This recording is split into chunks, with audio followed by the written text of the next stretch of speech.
Alhamdulillah, Alhamdulillah nahmaduhu wa nasta'inuhu wa nastaghfiruh wa na'udzu billahi min shururi anfusina wa min sayyiati a'malina. Man yahdihillahu fala mudilla lahu wa man yudlil fala hadiya lahu. Ashhadu an la ilaha illallah wahdahu la syarika lahu wa ashhadu anna Muhammadan 'abduhu wa rasuluh. Allahumma salli wa sallim ala sayyidina Muhammad wa ala alihi wa sahbihi ajma'in. Amma ba'du, qala Allah ta'ala fil Qur'anil Karim. Bismillahirrahmanirrahim. Ya ayyuhalladzina amanu ittaqullaha haqqa tuqatih wa la tamutunna illa wa antum muslimun. Ibadallah, usikum bittaqwallahi wa ta'atihi la'allakum tuflihun. Ma'asyiral muslimin rahimakumullah. Sidang Jumat yang berbahagia dan dirahmati Allah Subhanahu wa taala. Utama dan utama sekali, marilah kita panjatkan syukur kita kepada Allah Subhanahu wa taala. Alhamdulillah, pada kesempatan yang berbahagia ini, di tempat yang mulia ini, Allah masih memberikan kita kesehatan. Allah masih memperpanjang umur kita. Allah masih memberikan rezeki kepada kita, terutama nikmat yang besar adalah nikmat iman dan nikmat Islam, sehingga kita bersama bisa berkumpul dalam rangka kita melaksanakan kewajiban kita sebagai seorang muslim, yaitu melaksanakan salat Jumat berjamaah. Mudah-mudahan ibadah kita hari ini diterima oleh Allah Subhanahu wa taala. Salawat dan salam kita haturkan, kita persembahkan kepada junjungan Nabi besar kita Nabi Muhammad sallallahu alaihi wasallam dengan kita ucapkan Allahumma salli ala sayyidina Muhammad wa ala ali sayyidina Muhammad. Ma'asyiral muslimin rahimahullah. Dalam satu hadis Nabi sallallahu alaihi wasallam, beliau pernah memberikan dua nasihat kepada kita.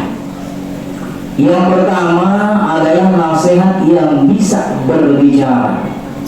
Yang kedua adalah nasihat yang tidak bisa berbicara atau nasihat yang diam. Apa nasihat yang berbicara? Nasihat yang berbicara untuk kita adalah Al-Quran. Kenapa Al-Quran menjadi nasihat buat kita? Karena di dalam Al-Quran banyak berisi tentang hukum-hukum Allah, banyak berisi tentang perintah-perintah Allah, banyak berisi tentang larangan-larangan Allah, dan banyak lagi Al-Quran bercerita tentang hal-hal yang lain. Artinya Al-Quran menjadi satu pedoman untuk kita semua sebagai seorang muslim. Karena itu di dalam surah Al-Baqarah ayat 2 Allah berfirman, Zalikal kitabu la raiba fihi hudan lil muttaqin, bahwa Al-Quran itu menjadi pedoman bagi seorang muslim dan kita tidak boleh ragu-ragu dengan kebenaran Al-Quran. Karena itu Al-Quran dijadikan sumber utama hukum Islam, selain dari hukum yang kedua yaitu hadisnya baginda Rasulullah sallallahu alaihi wasallam. Pentingnya Al-Quran sampai Allah turunkan pertama kali surah Al-Quran adalah surah Al-Alaq, di mana Allah perintahkan Iqra. Iqra, ada dua kalimat Iqra di sana. Artinya Allah perintahkan kita untuk membaca. Apa maksudnya? Maksudnya bahwa Al-Quran adalah sesuatu yang harus kita baca. Apalagi kita bisa amalkan. Jangan Al-Quran hanya dijadikan panjangan, atau jangankan Al-Quran dijadikan hanya sebagai mas kawin, sementara tidak pernah dibaca, apalagi diamalkan. Kita lihat kondisi anak sekarang lebih banyak memegang handphone dibandingkan dengan memegang Al-Quran. Mungkin bukan hanya anak-anak kita sendiri, mungkin sama seperti itu. Kita lebih banyak memegang handphone kita dibandingkan kita memegang Al-Quran kita. Sampai ada yang lupa di rumah di mana Al-Quran yang ditaruh. saking seringnya, saking nggak pernahnya belajar Al-Quran, kita nggak nyadari bahwa Al-Quran itu adalah nasihat buat kita. Sampai di alam barzakh pun masih ditanya tentang Al-Quran. Wah, imanmu kata malaikat mungkar nakir. Apa imanmu? Kita jawab Al-Quran iman. Al-Quran iman, Quran adalah imanku. Tapi kalau kita tak pernah baca, kita tak pernah sentuh, bagaimana kita bisa menjawab pertanyaan dari mungkar dan nakir? Karena itu para jamaah sekalian, di hari yang berbahagia ini, di waktu yang berbahagia ini, di mana hari Jumat adalah hari yang sangat-sangat dicintai oleh Nabi, Habib berpesan, banyaklah kita merenung, banyaklah kita membaca Al-Quran. Kalau seandainya di antara kita masih ada yang belum baik membaca Al-Qurannya, pelajari. Belajar itu nggak ada waktunya, kapan kita diwajibkan untuk belajar. Karena itu kata Nabi Talabul ilmi fardhatun ala kulli muslimin wa muslimatin. Belajar itu wajib bagi siapa? Muslim laki dan muslim perempuan. Nggak ada batasnya. Minal lahdi ilal lahdi, bahkan Nabi meneruskan kalimat tersebut. Nggak ada batasannya. Dan jangan malu untuk belajar. Jangan sampai nanti, mohon maaf, di akhir hayat kita sampai kita nggak bisa baca Al-Quran. Alhamdulillah. Di sini banyak pengajian. Ada malam Senin, malam Selasa, malam Rabu, malam Kamis. Mungkin di sini banyak pengajian. Ayo kita datang dengan tujuan kita mencari ridha Allah dan mencari pahala dari Allah. Mudah-mudahan ya, dengan kita paham Al-Quran, Allah memberikan petunjuk kepada kita, dan Allah bisa wafatkan kita dalam keadaan kebaikan, dan Allah juga matikan kita dalam keadaan husnul khatimah. Para jamaah sekalian, kemudian apa nasihat yang kedua? Nasihat yang kedua adalah nasihat yang diam. Apa itu nasihat diam? Nasihat diam itu adalah kematian. Kata Rasulullah, al-mautu waltatan. Kematian itu datangnya tiba-tiba, nggak kenal usia. Nggak ada perkataan anak muda matinya belakangan, orang tua matinya duluan, nggak ada itu. Orang sakit matinya duluan, orang sehat matinya belakangan, nggak ada itu. Semuanya al-mautu waltatan. Kematian datangnya tiba-tiba. Karena itu selagi kita masih berikan umur, diberikan kesehatan, yuk mari kita beribadah dengan sebaik-baiknya. Jangan kita menjadi orang yang merugi. Karena Allah dalam Al-Quran berfirman, wal asri innal insana lafi khusrin. Banyak manusia yang merugi.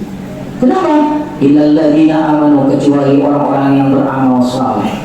Karena itu para ulama berpesan kepada kita, ada dua hal yang tak boleh kita bosan dalam kehidupan kita. Apa yang pertama?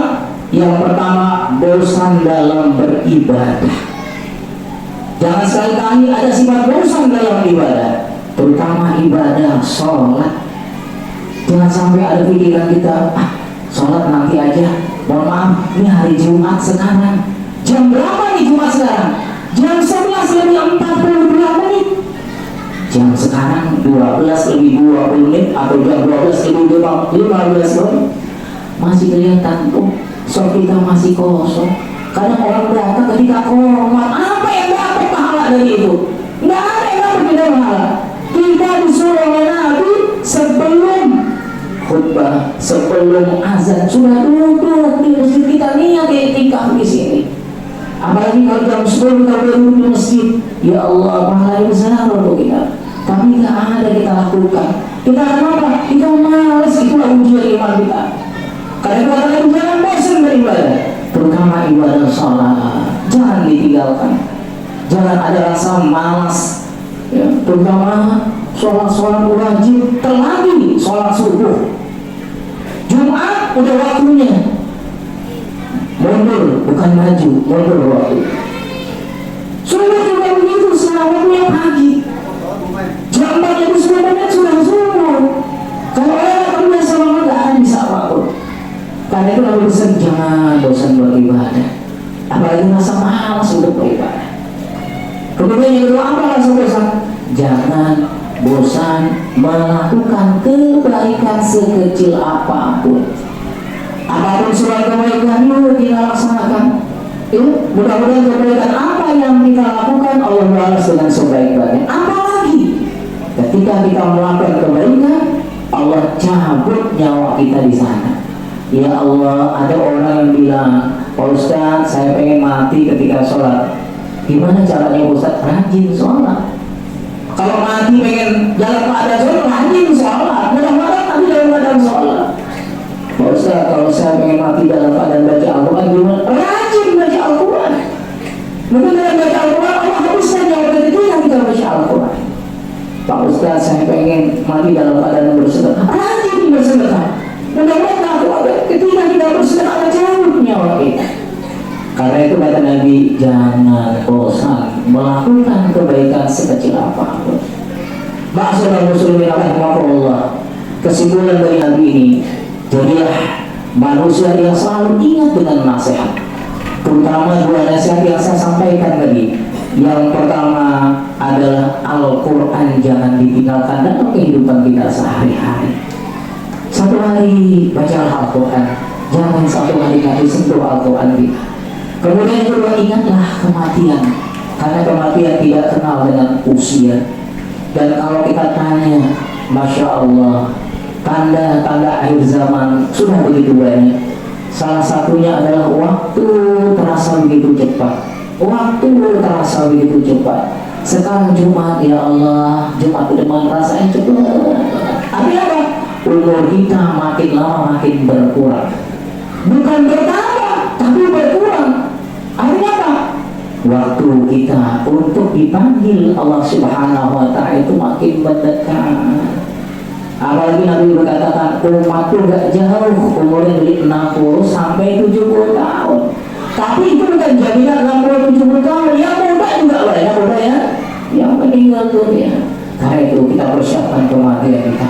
Karena kematian datangnya tidak ada yang tahu. Idza ja'alhum la yastakhiruna sa'atan wa la yastaqdimun. Ketika ajal itu datang, tidak bisa dimajukan dan juga tidak bisa dimundurkan. Maka bersiap-siaplah kita sebagai umat yang beriman, yakinlah bahwa kematian akan datang dan persiapkanlah kita dengan sebaik-baiknya. Mudah-mudahan kematian kita, akhir hidup kita, Allah cabut nyawa kita dengan baik. Allah cabut dengan nyawa kita dengan mudah, dan kita berharap mudah-mudahan kita dimatikan Allah Subhanahu wa Ta'ala dalam keadaan husnul khatimah. Amin ya rabbal alamin. Barakallahu lakum fil Qur'anil azim wa nafa'ani wa iyyakum bi dzikril hakim wa taqabbal minni wa minkum tilawatahu innahu wal ghafurur rahim.